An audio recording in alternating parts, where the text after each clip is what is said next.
Saudara dan saudari terkasih, Injil kita hari ini diambil dari Injil Matius bab 10 ayat 34 sampai bab 11 ayat 1. Jangan kamu menyangka bahwa aku datang untuk membawa damai di atas bumi. Aku datang bukan untuk membawa damai, melainkan pedang.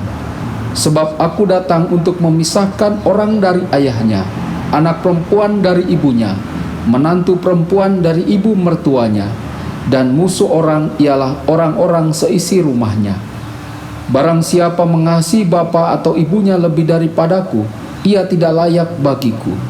Dan barang siapa mengasihi anaknya laki-laki atau perempuan lebih daripadaku, ia tidak layak bagiku. Barang siapa tidak memikul salibnya dan mengikut aku, ia tidak layak bagiku. Barang siapa mempertahankan nyawanya, ia akan kehilangan nyawanya. Dan barang siapa kehilangan nyawanya karena aku, ia akan memperolehnya. Barang siapa menyambut kamu, ia menyambut aku. Dan barang siapa menyambut aku, ia menyambut dia yang mengutus aku. Barang siapa menyambut seorang nabi sebagai nabi, ia akan menerima upah nabi. Dan barang siapa menyambut seorang benar sebagai orang benar, ia akan menerima upah orang benar.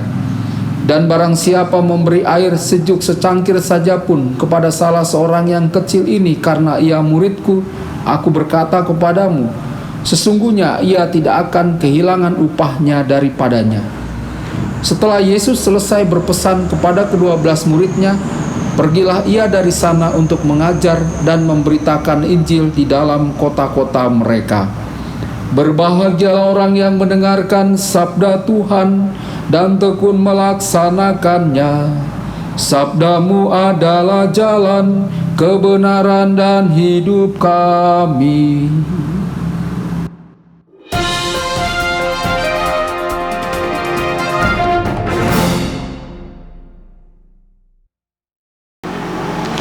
Saudara dan saudari terkasih dimanapun Anda berada, jumpa lagi dengan saya Romo Tedens dalam saluran Warta Kabar Sukacita. Semoga Anda semua tetap sehat dan berbahagia. Saudara dan saudari, Injil kita hari ini diambil dari Injil Matius bab 10 ayat 34 sampai bab 11 ayat 1. Ayat 34 sampai 36. Aku tidak datang untuk membawa damai ke bumi, tetapi pedang. Yesus selalu berbicara tentang damai. Bagaimana kita dapat memahami pernyataan dalam Injil kali ini yang tampaknya mengatakan sebaliknya? Jangan kamu menyangka bahwa aku datang untuk membawa damai di atas bumi. Aku datang bukan untuk membawa damai, melainkan pedang. Saudara dan saudari, perkataan Yesus ini tidak berarti Yesus mendukung perpecahan dan kekerasan. Yesus tidak menghendaki pedang atau perpecahan, sebagaimana yang Yesus katakan kepada Petrus dalam Injil Yohanes bab 18 ayat 11. Kata Yesus kepada Petrus, sarungkan pedangmu itu. Yesus menghendaki semua manusia hidup dalam kebenaran. Pada saat itu, menyampaikan kebenaran bahwa Yesus dari Nazaret adalah Mesias, dijadikan alasan terjadinya perpecahan besar di antara orang Yahudi. Di dalam keluarga sendiri atau sebuah komunitas yang sama, ada yang mendukung bahwa Yesus adalah Mesias dan yang lainnya secara radikal menolaknya. Dalam pengertian ini, kabar baik yang Yesus sampaikan adalah sebuah kontradiksi, seperti yang dikatakan dalam Injil Lukas bab 2 ayat 34. Sesungguhnya anak ini ditentukan untuk menjatuhkan atau membangkitkan banyak orang di Israel, dan untuk menjadi suatu tanda yang menimbulkan perbantahan. Saudara dan saudari terkasih, pembaharuan ke arah yang baik memang akan mendapat tantangan bagi mereka yang sudah merasa nyaman dengan situasi yang lama. Lalu ayat 37, barang siapa mengasihi bapa atau ibunya lebih daripadaku, ia tidak layak bagiku. Penginjil Lukas memberikan pernyataan yang sama. Secara harafiah Yesus berkata, jikalau seorang datang kepadaku dan ia tidak membenci bapaknya, ibunya, istrinya, anak-anaknya, saudara-saudaranya laki-laki atau perempuan, bahkan nyawanya sendiri, ia tidak dapat menjadi muridku. Bagaimana pernyataan Yesus ini dikaitkan dengan perintah keempat, kasih dan hormat kepada orang tua. Saudara dan saudari, dalam konteks ini, permintaan Yesus untuk membenci ayah dan ibunya dalam artian bahwa para murid harus mengatasi sikap yang hanya mementingkan diri sendiri, yang hanya memikirkan keluarganya sendiri. Para murid mesti membuka diri kepada kehidupan masyarakat atau komunitas lainnya di luar dirinya atau kelompoknya. Para murid mesti menyalurkan cinta untuk masyarakat lainnya. Saudara dan saudari, Yesus sendiri mempraktekkan apa yang ia ajarkan kepada orang lain. Pernah keluarga Yesus ingin dirinya hanya memperhatikan keluarganya saja. Ketika ada yang mengatakan kepada Yesus, "Lihat ibumu dan saudara-saudaramu berada di luar dan mereka mencari engkau." Yesus justru mengatakan, "Siapakah ibuku? Siapakah saudara-saudaraku?" Kepada orang yang ada di situ Yesus berkata, "Ibuku dan saudara-saudaraku adalah siapapun yang melakukan kehendak Allah. Dialah saudaraku, dialah adikku, dialah ibuku." Yesus memperluas arti dari keluarga. Ayat 38 sampai 39, tuntutan misi para murid. Dalam dua ayat ini Yesus memberikan nasihat yang penting. Pertama, memikul salib dan mengikutinya.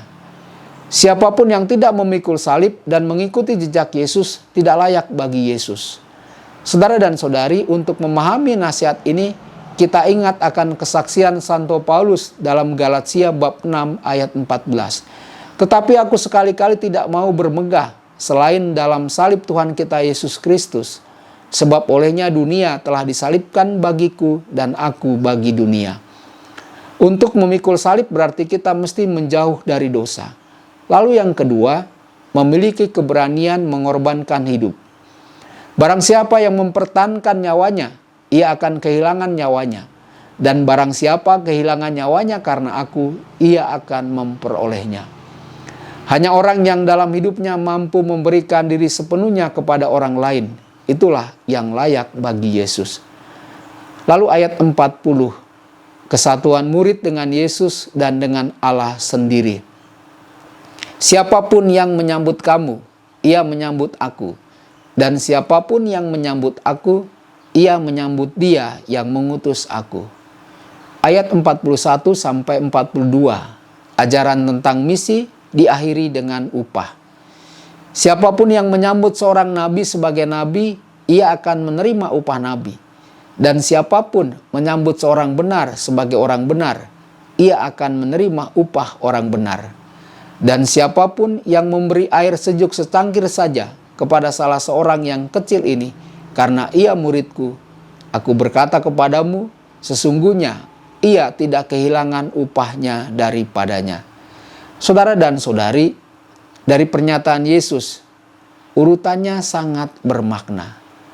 Nabi diakui karena misinya sebagai yang diutus Allah. Orang yang lurus diukur dari perilakunya yang mentaati hukum Allah. Bab 11 ayat 1 merupakan bagian akhir dari misi. Setelah Yesus berpesan kepada para muridnya, Yesus kemudian mewujudkan apa yang ia sampaikan kepada para muridnya. Yesus mengajar dan memberitakan Injil di dalam kota dan desa. Pertanyaan refleksi bagi kita semua.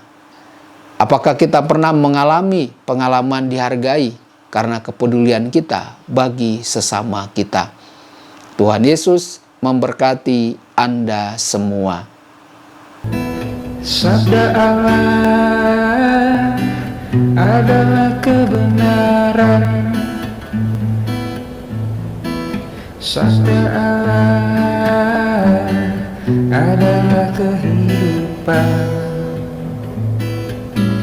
Mari kita mencintainya, mari kita menghayatinya.